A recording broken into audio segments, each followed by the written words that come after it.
Seja bem-vindo à nossa entrevista com o Sr. Walter, pai da Giovana, mas para ajudar você, caro espectador, preparamos alguns breves resumos para nortear sobre cada plano econômico. Eles vão aparecendo de acordo com a entrevista. Então, sem mais enrolação, vamos lá. Olá, nós vamos iniciar agora uma entrevista com meu pai, Walter Antônio da Silva, de 54 anos, nascido em 2 de janeiro de 1966 e trabalha há 36 anos como bancário.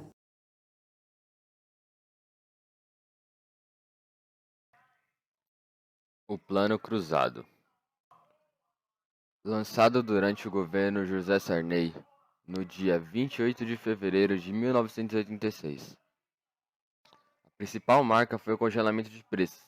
Alimentos, combustíveis, produtos de limpeza, serviços e até o real tiveram os preços tabelados pelo governo. Essas medidas do Plano Cruzado contrariaram a recomendação internacional do Fundo Monetário Internacional, a quem o governo culpava pela inflação por ser especuladores. Inicialmente, o cruzado reduziu a inflação de 12,49% em fevereiro de 86 para 1,40% em outubro do mesmo ano. Com o resultado, o governo Sarney ficou extremamente popular. Era considerado ótimo ou bom por 72% dos brasileiros, segundo o Ibope. Os resultados foram inéditos na história política brasileira. O plano foi elogiado em editoriais de jornais e por políticos de todas as vertentes, como José Serra, Maria Conceição Tavares, Plínio de Arruda e entre outros. Em si, não era sustentável. Devido ao controle dos preços dos produtos e serviços, as mercadorias principiaram a escassear e a sumir. Mercados paralelos floresceram e só pagando ágil era possível comprar as coisas. As exportações caíram, as importações aumentaram e as reservas cambiais foram esgotadas. A inflação disparou. Os preços dos combustíveis e bebidas automóveis aumentaram consideravelmente, e a economia entrou em colapso. 6 dias depois das eleições gerais do Brasil, em 86, o governo lançou o Plano Cruzado 2. Em 2005, Sarney admitiu que o Plano Cruzado foi um erro. Pergunta: quais foram as expectativas para o Plano Cruzado? Que a princípio parecia uma solução mágica, mas que depois colocou o Brasil num grave problema econômico, como admitido por Sarney anos depois. O Plano Cruzado, quando ele foi instituído, não foi um dos primeiros planos, né? Porque depois veio uma sequência de planos econômicos. Então a gente não tinha uma experiência ainda com relação a planos econômicos. Mas pregava que iria conter a inflação e repor as perdas, né, decorrentes da inflação. Então, nesse período, você recebia o salário e o salário, num curto espaço de tempo, o salário desvalorizava. Os preços eram remarcados quase que diariamente. Então, não tinha como fazer uma programação. O produto custava um valor hoje, no outro dia ele já estava com um valor superior, né? Já tinha aumentado o valor. A inflação era muito grande. Então, começou a caiu o consumo, né? E as pessoas compravam menos, né? O salário dava para comprar muito menos, né? E faltava, né? A gente passava algumas necessidades, né? Tinha que abrir mão de alguns luxos, né? Tinha alguns produtos que não faziam parte da nossa cesta básica, né? Então tinha que comprar o básico mesmo, né? E esse plano, ele corrigia, mas não na mesma velocidade, né? Então, foram por pelo menos 3 anos, né? O plano foi um plano que fracassou, um plano que não surtiu o efeito que ele prometeu. No entanto, ele foi extinto, né? E criaram um novo plano, né? Próxima pergunta: o que ele te afetou? O que o Plano Cruzado afetou? O plano cruzado, ele influenciou muito no consumo, né? Na própria alimentação, né? Então, faltava produtos, né? Às vezes você tinha que ficar em filas, né? Em supermercados aguardando algum tipo de produto chegar no mercado para você poder comprar. e além do produto estar com preço mais alto, ainda tinha escassez de produto, né? Porque a inflação, a alta de preço, ela faz com que produtores, né, também não produzam tanto assim, porque o consumo, o insumo também fica caro, né? Então, naquela época não tinha importação, a importação era pequena, né? Não se comprava muita coisa de fora, né? E não se comprando de fora e não produzindo aqui, e com certeza ia faltar o produto, né? Então faltava o produto, a gente tinha que se virar com o que podia, né? Com o que tinha. Às vezes tinha alguns tipos de produtos que você tinha em casa, né? E outros você tinha que comprar no supermercado, né? Mas foi um período muito complicado, um período de você ter que abrir mão de algum tipo de luxo, né? Algum tipo de produtos supérfluos. O Plano Collor foi um conjunto de medidas econômicas adotadas pelo governo de Fernando Collor de Mello, tendo o objetivo de controlar a hiperinflação da época, onde seu percentual foi elevado no ano de 1989. Para entendermos o contexto, devemos voltar ao final da década de 60, no período da ditadura. Aconteceu um notável crescimento no PIB brasileiro e um notável decremento na inflação, consequências de uma dívida externa. Logo após o ocorrido, tivemos outras crises como a do petróleo, onde a dívida externa cresceu mais ainda. Veio planos para resolução no setor econômico, como o Plano Cruzado 1, Plano Cruzado 2 e Plano Marcílio. Em 1990, veio o Plano Collor, com suas medidas, entre elas o confisco, onde houve congelamento na poupança. Também tivemos a medida de imposto sobre operações financeiras, a demissão em massa dos funcionários públicos, congelamento de preços e salários e a privatização. Sobre tudo isso, o plano não obteve sucesso, gerando traumas em alguns brasileiros, sendo um dos motivos do seu impeachment junto ao caso de corrupção no ano de 1992. Próxima pergunta.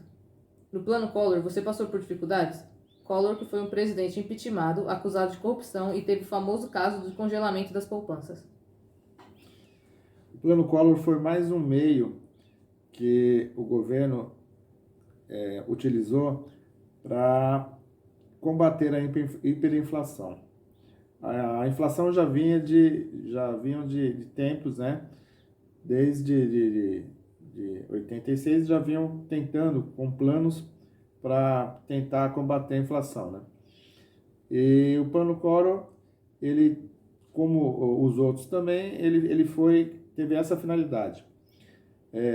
No início, né, foi feito um confisco, né, das poupanças para retirar o dinheiro de circulação e para que as pessoas tivessem mais dificuldades de consumo, né? O que foi criado mais impostos, né, taxas sobre investimentos, né, porque tinha uma especulação muito grande. Como a inflação era muito grande, isso estimulava investimentos de curto prazo. A pessoa tinha investimentos que a rentabilidade era noturna, né? Tinha o overnight, que as pessoas investiam de um dia para o outro e tinha grandes ganhos, né? Porque a inflação era muito alta, então pagava-se bem para você deixar o dinheiro investido, né? Porque todo o dinheiro que é investido é utilizado pelo banco. Então, os bancos não trabalham com dinheiro próprio, trabalham com o dinheiro dos investidores. Então, queriam-se que o dinheiro ficasse nos bancos. Então, pagava-se mais e ficava essa especulação. Essa especulação gerava muita inflação. Então, eles fizeram o confisco, né, das poupanças para que contesse essa especulação, para que não fizessem investimentos de curto prazo, né?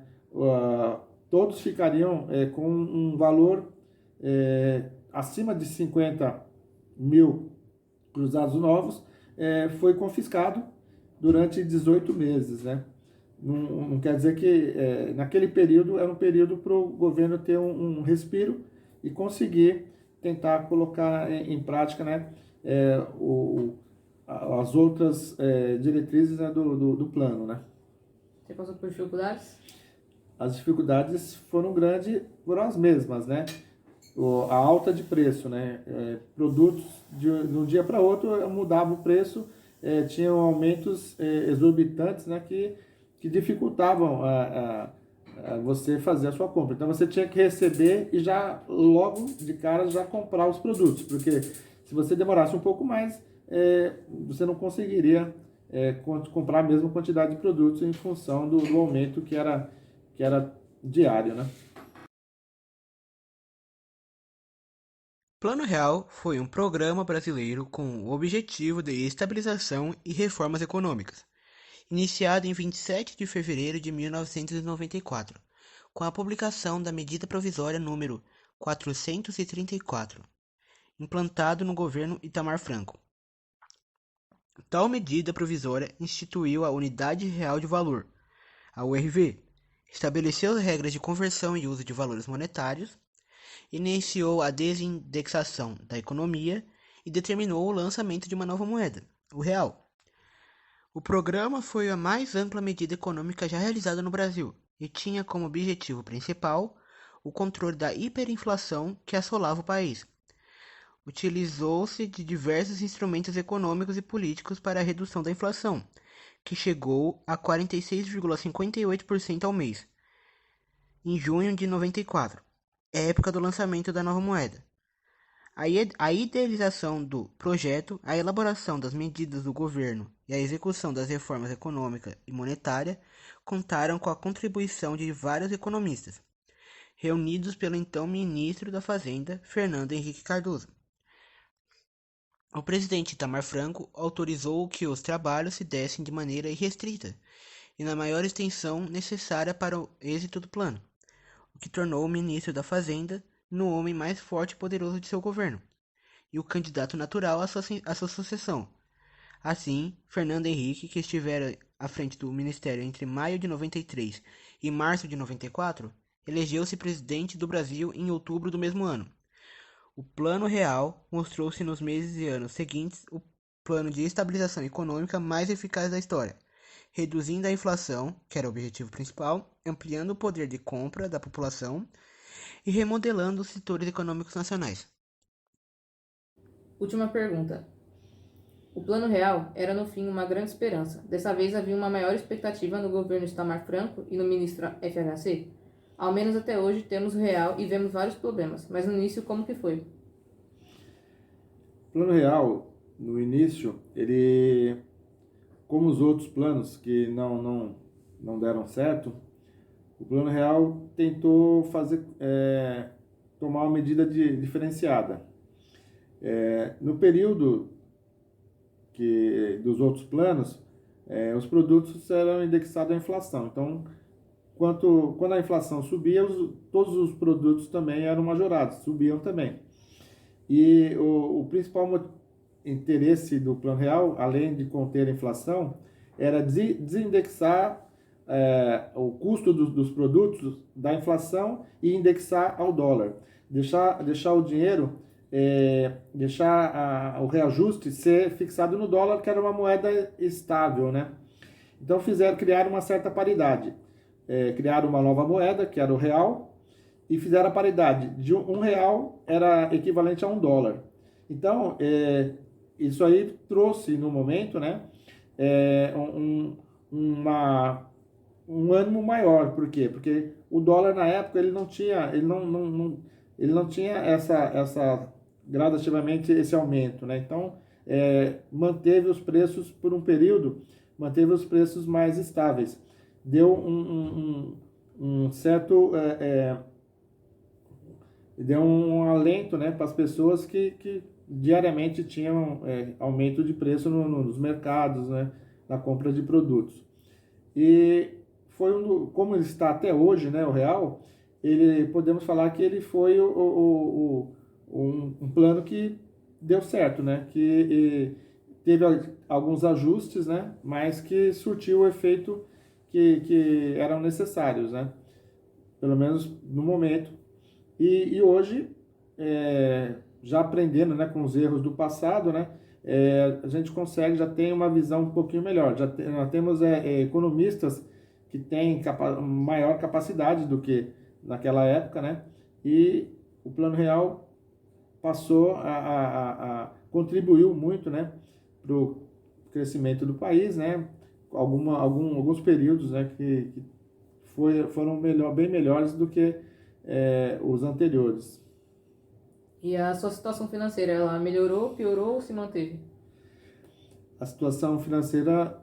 A minha situação financeira melhorou em função de não tendo a inflação muito alta, você pode se programar. Você pode guardar o dinheiro, você pode fazer comprar produtos para pagar em longo prazo, né? Coisas que não eram possíveis naquela época. Porque se você comprasse um produto, comprasse algum bem para pagar em longo prazo, esse bem ele iria quadruplicar o valor dele, né? Então, ajudou muito nessa programação, que você podia fazer a compra e saber o quanto você iria pagar lá na frente, né? Muito interessante todo esse papo nosso com o Sr. Walter. Espero que tenham gostado e aprendido sobre todos estes vai e vem da economia brasileira e a luta incansável contra o dragão da inflação. Obrigado por assistir e até uma próxima.